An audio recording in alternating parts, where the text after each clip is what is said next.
போட்டித் தேர்வு மாணவர்கள் அனைவருக்கும் வணக்கம். இது ஜஸ்டிஸ் ஐஏஎஸ் அகாடமி. ஸோ இந்த வீடியோவில் நம்ம என்ன பார்க்க போகிறோம் அப்படின்னா, நம்ம இந்த குரூப் 2A அந்த போஸ்ட்டை பற்றின ஒரு விஷயங்களை தான் நம்ம பார்க்க போகிறோம்.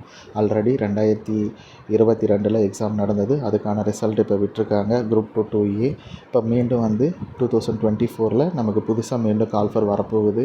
ஒரு 2000 போஸ்டிங்க்கு மேலே சொல்லியிருக்காங்க.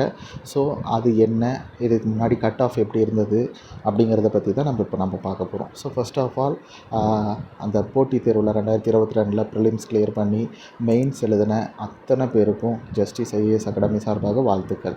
நீங்கள் எல்லாருமே வெற்றிக்கானவர்கள் தான். ஸோ நாட் ரீச்சபிளில் வந்திருந்தாலும் நீங்கள் கலங்க வேண்டாம். தொடர்ந்து நீங்கள் முன்னேறி படிங்க. கண்டிப்பாக நீங்கள் ஜெயிப்பீங்க. அதே மாதிரி இப்போ இந்த ரிசல்ட் வரும்போது எல்லாருக்கிட்டையும் ஒரு கன்ஃபியூஷன் இருக்கும். சார் இப்போ 2 ஆல்ரெடி விட்டுட்டாங்க இன்டர்வியூ போஸ்ட்டு. இப்போ 2Aக்கான ரிசல்ட் விட்டுருக்காங்க. லிஸ்ட் 1 வந்திருக்கு. அடுத்தது லிஸ்ட் 2 வரும். இப்போ எல்லாருக்கும் சந்தேகம், சார் நான் இந்த ரேங்கிங்கில் இருக்கேன், எனக்கு கிடைக்குமா அப்படிங்கிற மாதிரியெல்லாம் டவுட்ஸ் இருக்குது. ஸோ அதை பற்றி தான் நம்ம இந்த வீடியோஸில் பார்க்க போகிறோம். ஸோ ஃபஸ்ட்டு நம்ம பேட்டர்ன், இப்போ நியூ பேட்டர்னை பற்றி நம்ம பார்த்துக்கலாம். So first group 2 interview, group 2A நான் இன்டர்வியூ இப்படி நமக்கு இருந்தது. இப்போ அதை எப்படி மாற்றிருக்காங்கன்னா 2A 2 அப்படி போஸ்ட்டுன்னு மாற்றிருக்காங்க. எப்பயுமே பார்த்திங்கன்னா 2 போஸ்ட் குறைவாக தான் வரும், 2A தான் கொஞ்சம் அதிகமாக வரும். ஸோ இப்போ அவங்க என்ன சொல்லியிருக்காங்க அரசாங்கம் அப்படின்னு பார்த்தோம்னா, ப்ரிலிம்ஸ் 2த்துக்கும் முதல்நிலை தேர்வு 2த்துக்குமே ஒரே தேர்வு தான். அதுக்கடுத்தது அந்த தேர்வில் நம்ம வெற்றி பெற்றோம்னா அடுத்தது நம்ம எழுத போகிற தமிழ் எலிஜிபிலிட்டி அந்த இது பார்த்திங்கன்னா 2 பேருக்கும் ஒரே மாதிரி தான் டிஸ்கிரிப்டிவில் எழுத போகிறோம். அதுக்கு அடுத்தது பார்த்திங்கன்னா மெயின்ஸ். இங்கே தான் வேரியேஷன் வருது. இப்போ இந்த மெயின்ஸில் பார்த்திங்கன்னா நம்ம அந்த 2க்கு நிர்ணயிக்கப்பட்ட அந்த ரேஷியோவில் அந்த ரேங்கிங்கில் நம்ம இருந்தோம் அப்படின்னு சொன்னோம்னா நம்ம மெயின்ஸை டிஸ்கிரிப்டிவில் நம்ம எழுதலாம். ஒருவேளை நம்ம 2க்கு அந்த குவாலிஃபிகேஷன் இல்லாமல் 2Aக்கு மட்டும்தான் நம்ம இருக்கிறோம் அப்படின்னு சொன்னால் நம்ம 2Aக்கான மெயின்ஸ் எழுதலாம். ஆனால் அப்ஜெக்டிவ் டைப் தான், அதே ஒன் வேர்டு கொள்குறி வகையில் தான் இருக்கும். இப்போ இதில் ஒரு சந்தேகம் இருக்கும், சார் நான் இப்போ நல்ல ரேங்கிங்கில் வந்துட்டேன், நான் 2னுடைய மெயின்ஸ் எழுத நான் குவாலிஃபைடாக இருக்கேன், அப்படிங்கிற பட்சத்தில் நான் 2Aனுடைய மெயின்ஸையும் எழுதலாமான்னா கண்டிப்பாக எழுதலாம்.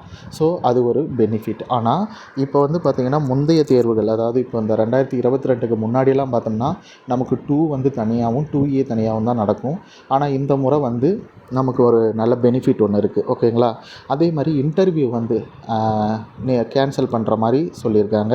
ஸோ அது ஒன்று. ஸோ நம்ம கரெக்டாக அப்ரோச் பண்ணோம் அப்படின்னு சொன்னால் நம்ம இந்த நியூ பேட்டர்னில் கண்டிப்பாக கிளியர் பண்ணலாம். இப்போவே படிக்க ஆரம்பிச்சிருங்க.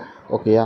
ஸோ ஏற்கனவே நம்ம நாட் ரீச்சபிளில் வந்திருந்தாலும் சரி, இல்லை இப்போ நமக்கு ரேங்கிங் நம்ம எதிர்பார்த்த ரேங்கிங் ஓவரால்லையும் கம்யூனிட்டிலையும் வரலனா கூட பரவாயில்ல.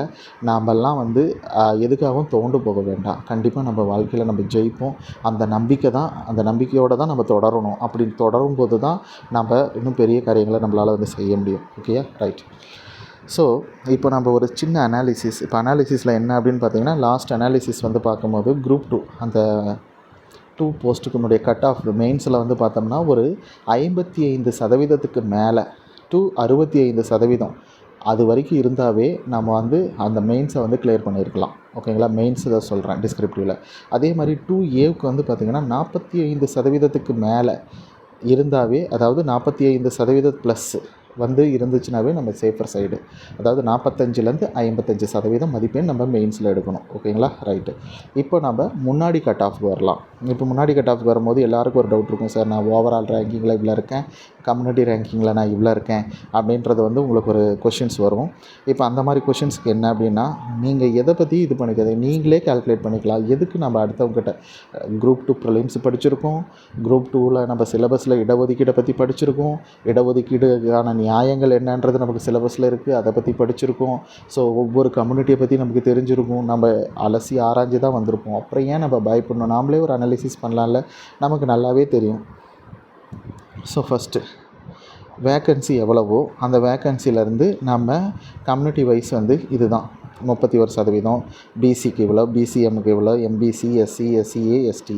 இதுக்கு அடுத்தது இதுக்குள்ளார போனோம்னா பிஎஸ்டிஎம், நான் பிஎஸ்டிஎம் அப்படின்னு சொல்லி வரும். ஸோ நம்ம இதை வச்சே நம்ம ஓவரால் ரேங்க் வந்துக்கலாம். இப்போ ஃபார் எக்ஸாம்பிள் ஓவரால் ரேங்க் அப்படின்னு சொன்னால் பிசி அப்படின்னு சொன்னால் இங்கே பாருங்கள் 1860 வேக்கன்சி. அதுக்குள்ளார நம்ம ரேங்கிங்கில் இருக்கணும். அடுத்தது இந்த ரேங்கிங்குள்ளார நம்ம இருந்தோம்னா நம்ம அதுக்குள்ளார போயிட்டு பிஎஸ்டிஎம் நான் பிஎஸ்டிஎம் பிஎஸ்டிஎம்னும் போது நமக்கு எப்பயுமே ஒரு 20% போது அதில் நீங்கள் ஒரு 20% இது பண்ணிக்கோங்க. நான் ஒன்றுக்கு மட்டும் எக்ஸாம்பிள் சொல்கிறேன். இப்போ 1860 அப்படின்னு சொன்னால் நம்ம ஆல்மோஸ்ட் வந்து பார்த்திங்கன்னா 1000க்கு 20% எவ்வளவு? 1000க்கு 20%னா 200.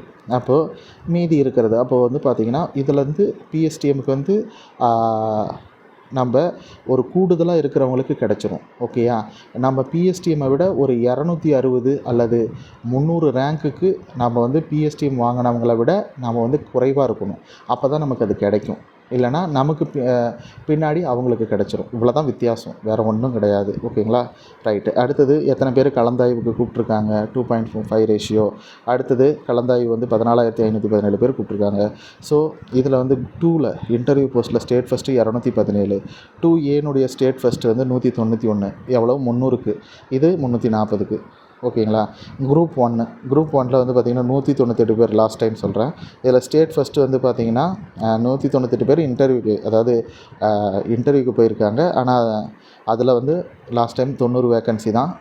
அடுத்தது ஃபஸ்ட்டு வந்து பார்த்திங்கன்னா 587.25 850க்கு இதான் ஸ்டேட் ஃபஸ்ட்டு. இதில் வந்து பார்த்திங்கன்னா 69%. அதாவது அவ்வளோ மதிப்பெண் எடுத்தாவே போதும். பாருங்கள், எல்லாமே வந்து பர்சன்டேஜ் கணக்கில் தான் நம்ம பார்க்கணும். அந்த அளவுக்கு நம்ம படிக்கணும்னு சொல்ல வரேன், வேறு ஒன்றும் கிடையாது. ஓகேயா? ரைட். அடுத்தது இப்போ இருக்கிற 2A லாஸ்ட் டைம் 2க்கு விட்டுருக்கிறதுல 900 வேக்கன்சி வந்து பார்த்திங்கன்னா பிகாம் கோஆப்ரேட்டிவ் மில்க் ஆடிட் டிபார்ட்மெண்ட்டுக்கே போய்டும். ஸோ அந்த பிகாம் முடிச்சிருக்கிறவங்களுக்கே போய்டும். அப்படி இருக்கிற பட்சத்தில் கொஞ்சம் முன்ன பின்ன யாராலையும் சரியாக ப்ரெடிக்ட் பண்ண முடியாது. அரசாங்கம் ஒரு கால்குலேட் பண்ணி விடுவாங்க. அது வரைக்கும் நம்ம கொஞ்சம் பொறுமை காக்கலாம். ஓகேயா? அது வரைக்கும் நம்ம இது பண்ணக்கூடாது. எல்லாருக்குள்ளாரையும் ஒரு பதட்டம், ஒரு போராட்டம் இருக்கும். எதுக்குன்ற நம்ம இவ்வளோ தூரம் நம்ம கடந்து வந்து நம்ம ப்ரிலிம்ஸ் மெயின்ஸ் எல்லாம் எழுதிட்டு வந்துட்டு எதுக்கு நம்ம போராடணும்? அதுக்காக தான் படிக்கும் போதே நான் அதுக்கு தான் சொல்கிறது, இந்த அளவுக்கு படிச்சுக்கோங்க. ஒரு 65% மதிப்பெண் நம்ம எடுக்கணும் மெயின்ஸில். ஒரு 70% நம்ம மெயின்ஸ் அந்தளவுக்கு நம்ம ரெடி ஆகணும்னு படிச்சுட்டா நம்ம ஓவரால் ரேங்கை பற்றியும் கவலைப்பட தேவையில்லை, கம்யூனிட்டி ரேங்கை பற்றியும் கவலைப்பட தேவையில்லை. நாம் கண்டிப்பாக ஸ்டேட் ரேங்க்கில் இருப்போம். ஓகேங்களா? அதனால் அப்படி படிச்சுக்கலாம். வருமா வராதான்னு நம்ம படிக்கும் போது அது நம்மளுடைய திறமையை நம்மளே சந்தேகப்படுற மாதிரி இருக்குது. இல்லைனா நம்ம ஏதோ ஒரு இடத்துல தப்பு பண்ணியிருக்கோம். ஸோ அதெல்லாம் நம்ம சரி பண்ணிக்கணும். சரிங்களா? ஜெயிக்கிறவங்க பதறவே கூடாது. நம்ம வந்து பதட்டமே படக்கூடாது. அதனால் கண்டிப்பாக நமக்கு கிடைக்கும் அப்படின்ற ஒரு நம்பிக்கையில் நீங்கள் வச்சு படிங்க. ஓகேயா? நான் இப்போ சொல்கிறது புரியும்னு நினைக்கிறேன். இப்போது இந்த ப்ரிலிம்ஸ் வந்து பார்த்திங்கன்னா குரூப் 2ல் வந்து பார்த்திங்கன்னா ஜென்ரல் இங்கிலீஷு, ஜென்ரல் தமிழ்னு இருக்கும். ஜென்ரல் இங்கிலீஷ்க்கு வந்து தொடர்ந்து நான் கிளாஸ் போடுறேன். ஜென்ரல் தமிழுக்கும் நான் கிளாஸ் போடுறேன். ஸோ இந்த மெயின்ஸ் பற்றின கிளாஸஸும் நான் வந்து போடுறேன். தொடர்ந்து வந்து குரூப் 1, குரூப் 2, 2A, 4 இதை பற்றின விஷயங்களையும் நான் அப்டேட் பண்ணுறேன். இதில் ஏதாவது சந்தேகம் இருந்ததுன்னா கேளுங்க. எதை பற்றி கவலைப்படாதீங்க, முன்னேறி போங்க. அது மட்டும்தான் நம்மளால் முடியும். அதை நம்ம செய்யும்போது நாம் போட்டித் தேர்வுக்காக நம்ம என்னென்னலாம் பிரயாசப்பட்டு செய்கிறோமோ அதை சரியான முறையில் நம்ம செஞ்சோம்னா கண்டிப்பாக நம்ம ஜெயிக்கலாம். ஓகேயா? அதே மாதிரி சிலபஸ், ஸ்கூல் புக்ஸ், அப்புறம் அந்த ஒவ்வொரு டாப்பிக்கில் டெப்த் அண்டர்ஸ்டாண்டிங், அப்புறம் டெஸ்ட் ப்ராக்டிஸு, இந்த மாதிரி காரியங்களுக்கு முக்கியத்துவம் கொடுங்க. தொடர்ந்து நான் எக்ஸாம்ஸை பற்றின வீடியோ அப்லோட் பண்ணுறேன். நீங்கள் நம்ம சேனலோட பேர் வந்து பார்த்திங்கன்னா daily current affairs and static GK and GK justice IAS academy. இதை சப்ஸ்கிரைப் பண்ணுங்கள், சப்போர்ட் பண்ணுங்கள். நான் தொடர்ந்து வீடியோ போடுறேன். இது எல்லாருக்கும் பயனுள்ளதாக இருக்கும். ஓகேங்களா? ஸோ இந்த நியூ பேட்டர்னை பற்றி பயப்பட வேண்டாம். கண்டிப்பாக நம்ம இதில் ஜெயிப்போம். தொடர்ந்து இதுக்கு முன்னாடி வந்து நான் குரூப் 4னுடைய 50 டேஸ் ஸ்டடி பிளான் போட்டிருக்கேன். ஸோ அதையும் பாருங்கள். பார்த்துட்டு உங்களுக்கு ஏதாவது வந்து கமெண்ட்ஸில் சொல்லணுன்னா சொல்லுங்கள். ஏதாவதுனா நான் ஃபோன் நம்பர் வந்து 6380330584. நம்ம இன்ஸ்டியூட் வந்து தருமபுரி மாவட்டம் மொரப்பூர்ன்ற வில்லேஜில் இருக்குது. ஸோ உங்களுக்கு எந்த சந்தேகம் இருந்தாலும் கேளுங்க. குழப்பிக்காதீங்க, தெளிவாக இருங்க. கண்டிப்பாக இந்த வரப்போகிற போட்டிக்கு தயாராகுங்க. கண்டிப்பாக நம்ம ஜெயிக்கலாம். இன்றைக்கே ஸ்டார்ட் பண்ணிடுங்க. ஓகேங்களா? God bless you. All the best.